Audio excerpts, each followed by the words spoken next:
অনেকেই বলে ব্রাদার রাহুল ভাইয়ের কোরআন মাজিদ শুদ্ধ পড়তে পারে না, এ ব্যাপারে আপনার মতামত কি?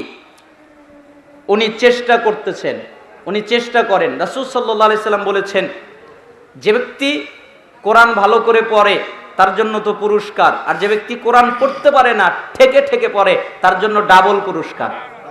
কত পুরস্কার? ডাবল। তার মানে সে চেষ্টা করতেছে কিন্তু তার হচ্ছে না, এই জন্য আল্লাহ তাকে ডাবল পুরস্কার দিবেন। কিন্তু কেউ যদি চেষ্টা না করে তার জন্য কিন্তু নয়।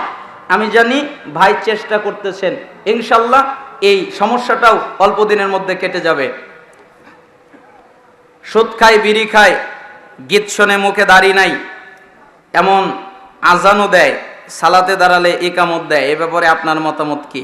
সুদ খাওয়া হারাম, বিড়ি খাওয়া হারাম, গীত শোনা, গীত কি? আচ্ছা যাই হোক, মনে হয় গান বোঝাচ্ছেন, গান জাতীয় এটা শোনা হারাম। শোনেন, আপনি যতটুকু কানের মধ্যে গরম সীসা দিলে সহ্য করতে পারবেন ততটুকু গান আপনি শুনেন। আপনার যতটুকু ধৈর্য ক্ষমতা ততটুকু গান শুনিয়েন। গান শোনা হারাম। মুখে দাড়ি নেই, দাড়ি কাটা কি হারাম?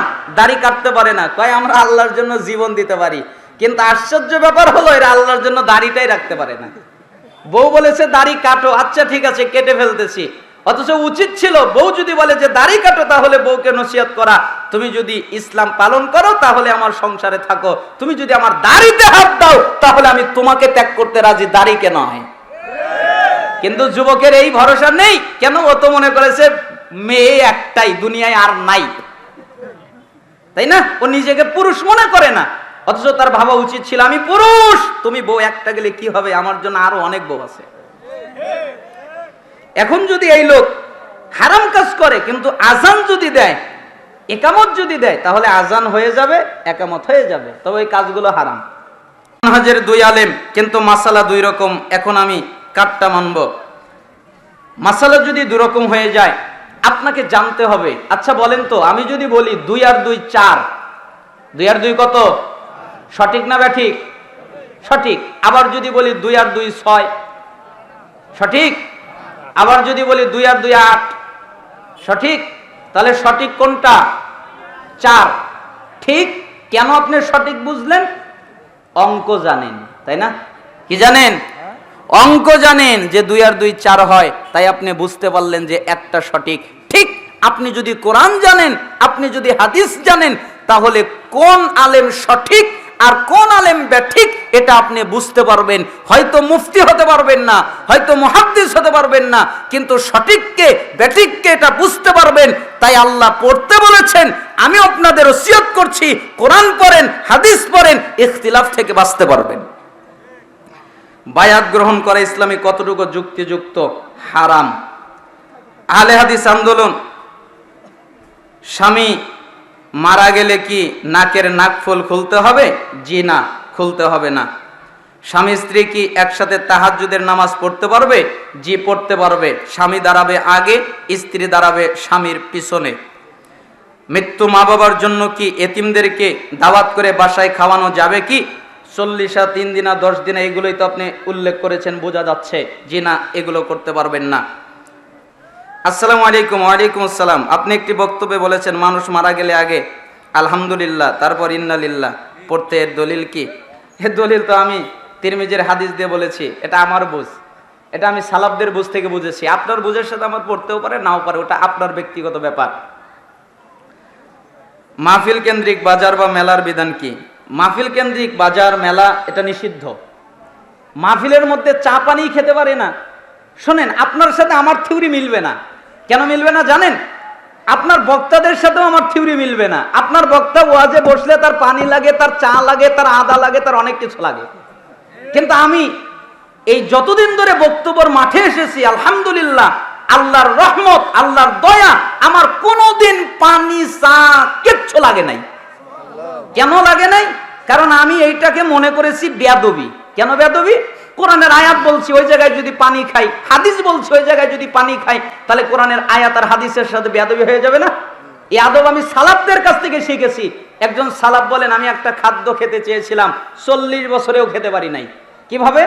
আমি একটা খাবার, মদিনা ভার্সিটির ছাত্র, তিনি বলেন যে আমি একটা খাবার খেতে চাইতাম, কিন্তু আমার ক্লাসের সময় খাবারটা বিক্রি হতো, আবার খাবারটা বেশিক্ষণ রাখা যায় না, নষ্ট হয়ে যায়, গরম গরম খেতে হয়।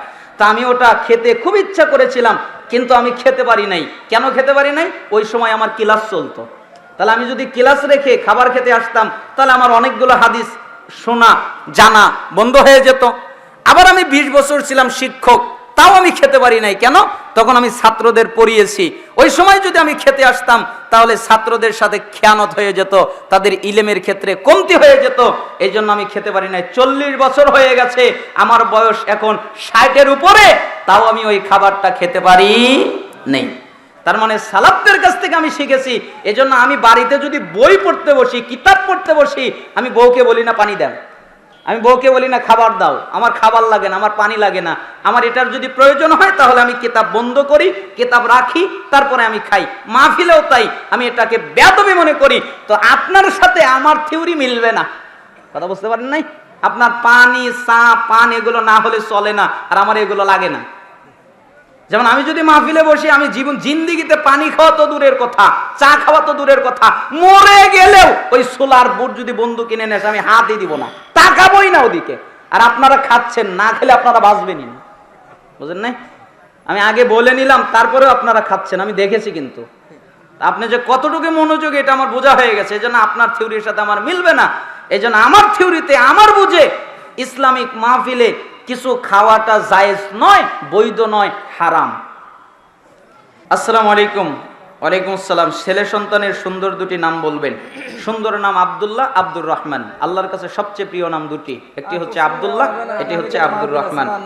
মুয়াজ এবং মুয়াবিয়া নাম দুটো কেমন এবং অর্থ জানাবেন। দুটি ভালো। মেয়ে সন্তানের কয়েকটি নাম বলবেন। মেয়ে সন্তানের অনেক নাম আছে, আয়েশা, খাদিজা, মারিয়াম, আরো অনেক নাম আছে। যাই হোক, আল্লাহ তাআলা আপনাদের কবুল করুন।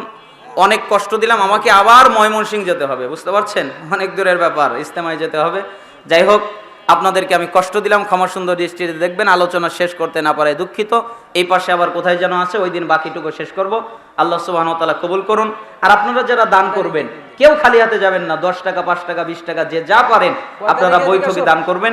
আল্লাহ সুবহানাহু ওয়া তাআলা যেন আপনাদের দান করুন। উঠবেন না, দোয়া পরে উঠবেন। দোয়া পরে উঠলে গুনাহ মাফ হবে, মনে নাই?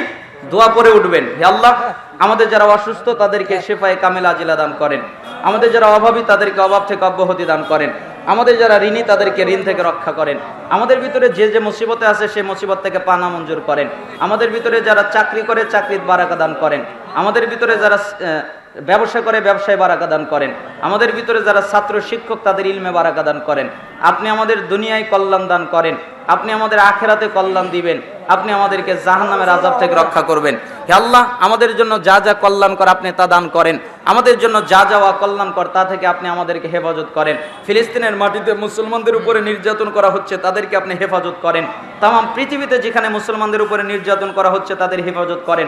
আল্লাহ, আপনি আমাদের